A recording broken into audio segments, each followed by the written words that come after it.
Hello everyone, my name is Pooja. Today's date is 31st January. Today's video topic name is an OOPS concept. Object-oriented programming language contains 6 pillars: class, object, polymorphism, encapsulation, abstraction, and inheritance. So one by one we have to see all of these concepts. First is a class. Class is a blueprint of an object. Class is a logical entity. It is a collection of variables, method, object, etc. Class declaration includes class keyword, class name, modifier, interface, body, etc. Second is an object. Object is an instance of class. Object is a real-time entity. Object contains state and behavior. Object created from the class. Third is a polymorphism.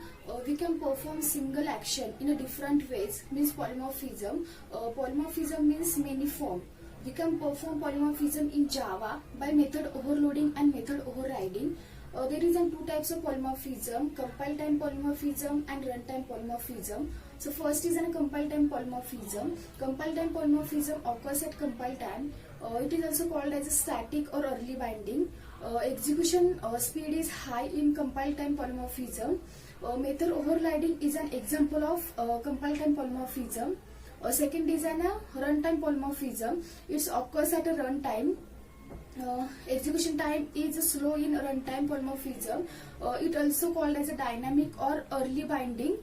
Method overriding is an example of static polymorphism. Fourth is an encapsulation. Binding of data member and member function into a class is known as an encapsulation. Or it is a process of wrapping code and data together into a single unit is known as an encapsulation.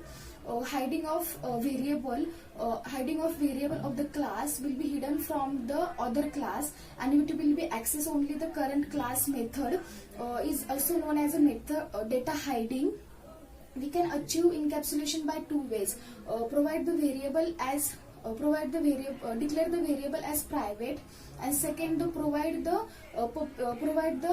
getter setter method to the variable to view the variable values. Fifth one is an abstraction. Abstraction is a process hiding the internal details and showing only essential information to the user is known as an abstraction. So for example, sending the SMS. You just type the text and send the message, but you don't know the internal process of message delivery. We can achieve abstraction by two ways. First is an abstract class, second is an interface. So first is an abstract class. When we have to declare a class as an using abstract keyword is known as an abstract class. Abstract class contains 0 to 100% abstraction. It contains abstract and non-abstract method. But abstract class contains at least one abstract method. Abstract class contains constructor and a static method. We cannot create the object of abstract class.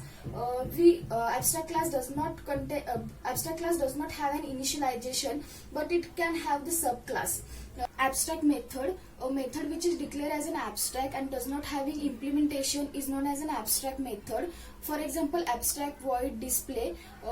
So advantages of abstraction: to avoid the code duplication, reduce the complexity, increase the reusability. Second is an interface. Interface is same as a class. It contains variables, method. Interface contains 100% abstraction. Interface contains only abstract methods, hence it is an 100% abstraction. It contains any type of constructor. It contains only abstract method.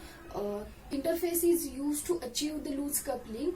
If child interface wants to implement the property of parent interface, then use the extend keyword. If class wants to implement the property of interface, then use the implement keyword. In Java does not support multiple inheritance. By using interface, we can achieve the multiple inheritance. Six is an inheritance. One class acquire the property of another class is known as an inheritance. There is 5 types of inheritance: single inheritance, multiple inheritance, multi-level inheritance, hybrid inheritance, and hierarchical inheritance. So one by one we have to see. So first is the single inheritance. One class acquire the property of another class, or one class extend the property of another class is known as a single inheritance. For example, student acquire the property of person. Second is an multiple inheritance. One class extend from more than one class is known as a multiple inheritance. But in Java does not support multiple inheritance because it's create an ambiguity. For example, class A extend from class B and class C, and class B and class C having the same method, for example display, and so Java compiler cannot decide which display method should be called in a class A. Hence Java does not support the multiple inheritance because it's create an ambiguity. Third is an multi-level inheritance. One class derived class acquire the property of base class, and that derived class is a base class of another class. For example, father acquire the property of grandfather and son acquire the property of father. Fourth is an hybrid inheritance. Hybrid inheritance is it is a combination of single inheritance and multiple inheritance. But Java does not support multiple inheritance. Hence, Java does not support hybrid inheritance also because it's also create an ambiguity. Fifth is an hierarchical inheritance. One class inherit from many subclasses is known as an hierarchical inheritance. For example, parent and child 1, child 2, child 3, etc. are many subclasses.